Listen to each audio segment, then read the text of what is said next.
आप में से बहुत सारे लोगों ने एफडी को सेफेस्ट इन्वेस्टमेंट के चक्कर में करा रखा होगा, लेकिन क्या आप लोग जानते हैं कि एफडी सेफेस्ट ऑप्शन नहीं है? तो क्या है सेफेस्ट ऑप्शन? ये सारी चीजें हम लोग जानने वाले हैं इस वीडियो के अंदर। तो मेरा नाम है अर्शाकर, चलिए करते हैं इस वीडियो की शुरुआत। Let's get started. सबसे पहले नंबर पे बात आती है कि ये एफडी क्या होता है। एफडी का मतलब फिक्स डिपॉजिट होता है। जब आप कोई भी पैसा लमसम दे देते हैं, मतलब एक साथ दे देते हैं, और उस पर आपको सिंपल इंटरेस्ट मिलता है जो कि एक टाइम पीरियड तक के लिए जमा किया जाता है, वो एफडी कहलाती है। इसके ऊपर आपको लगभग 6% के आसपास का रिटर्न मिलता है, लेकिन 6% से ज्यादा नहीं हो सकता, 6% से कम ही होगा। यहां पर रिस्क का फैक्टर आता है कि भाई रिस्क इसके अंदर क्या है। आज तक तो मैंने कभी नहीं सुना कि एफडी के अंदर रिस्क है। मैं कोई क्लिक बेट नहीं कर रहा था। एफडी के अंदर सचमुच में रिस्क है।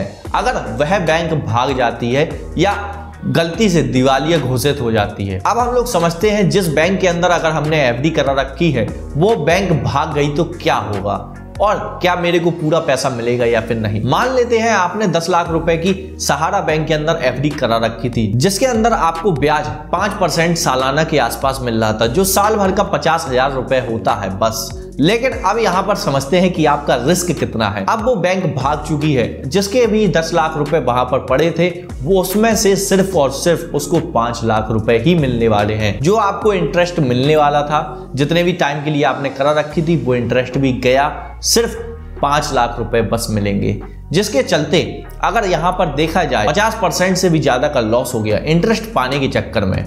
यहां पे मोरल ऑफ द स्टोरी ये आता है कि रिस्क हर चीज में है, लेकिन अब यहां पे मैं कुछ ऑप्शन आपको आगे बताता हूं कि जिनके अंदर रिस्क नहीं है, लेकिन यहां पर आपका जो पैसा डूबा है वो 5 लाख रुपए डूब चुका है। ये मुद्दे की बात है। तो फिर कौन पैसे वापस करेगा? आरबीआई आपको पैसे वापस करेगा अपनी सब्सिडरी कंपनी DICGC के जरिए, जहां पे आपको 5 लाख रुपए तक का कवरेज मिलता है, जो एक इंश्योरेंस टाइप का आप कह सकते हैं, जो आपको मिला है कि कोई भी फ्रॉड हो जाता है तो आपको अप टू 5 लाख बस तक का इंश्योर्ड है, लेकिन अगर उसके ऊपर होता है तो वो सब आपका लॉस है।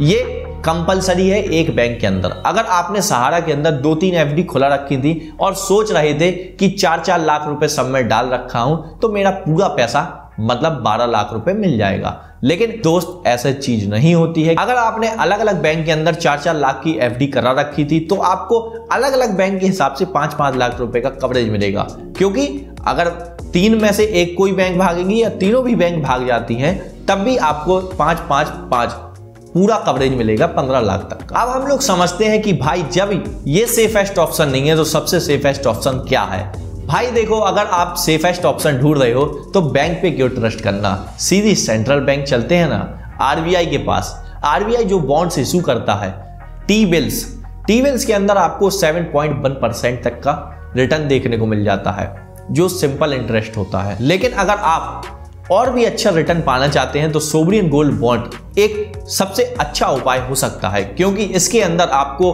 9.1% तक का रिटर्न देखने को मिल जाता है और ऊपर से 2.5% एक्स्ट्रा मिलता है, जो कि अगर दोनों को ऐड कर दिया जाए तो लगभग 11% के आसपास हो जाता है, जहां पर आपको रिटर्न भी अच्छा मिला और रिस्क भी कोई नहीं है। लेकिन सिर्फ इतना है, 8 साल के पहले आप पैसा निकाल नहीं सकते, लेकिन जब पैसा आपको निकालना होगा तब आप उसके अगेंस्ट लोन जरूर ले सकते हैं। तो हम लोगों ने जाना कि सोवरियन गोल्ड बॉन्ड एक सबसे अच्छा मेथड हो सकता है, जहां पे आप अपने पैसे को बचा सकते हो और सेव कर सकते हो और रिस्क फ्री रह सकते हो, क्योंकि भाई आरबीआई कहीं भागने नहीं वाला, हमारा इंडिया कहीं जाने नहीं वाला, तो आपका पैसा 100% सेफ हाथों में है। कौन कौन सी बैंक सेफ ऑप्शन है हमारे एफडी करने के लिए जो भागेंगी नहीं? भाई देखो, कोई भी बैंक भाग सकती है, बैंकरप्ट हो सकती है, लेकिन जो ब्लू चिप बैंक्स हैं जैसे एक्सिस बैंक, कोटक बैंक और एसबीआई, ये सारी बैंकें कहीं जाने वाली नहीं है। लेकिन जो स्मॉल फाइनेंस बैंक है उसके ऊपर आपको 1 से 2% एफडी में ज्यादा इंटरेस्ट मिलता है, जो कि आपका लगभग 8% पर एनम के हिसाब से हो जाता है। इसके हिसाब से अगर देखें तो आपको वहां पर एफडी कराना चाहिए, लेकिन आप सबसे पहले नीचे दिए गए लिंक से जाके चेक कर लीजिए कि वो एफडी क्या सेफ है या फिर नहीं। वहां पे अगर कवरेज है तभी आप वहां पे एफडी कराएं, वरना फिर एफडी ना कराएं। बहुत सारे मेरे से लोग पूछते हैं कि जो कोऑपरेटिव बैंक्स होते हैं क्या उनके अंदर एफडी कराना सही है? तो दोस्त, आपको वहां पे रिटर्न अच्छा मिलता है, आप जाके करा सकते हैं, लेकिन नीचे दिए गए लिंक से जाके चेक जरूर कर लेना अपने शहर की कोऑपरेटिव बैंक को कि वो उसके अंदर तहत आती है या फिर नहीं। अगर आपको यह वीडियो अच्छी लगी हो तो आप हमारे इस चैनल को सब्सक्राइब कर लीजिए और भी ज्यादा इंफॉर्मेटिव वीडियोस को पाने के लिए। धन्यवाद।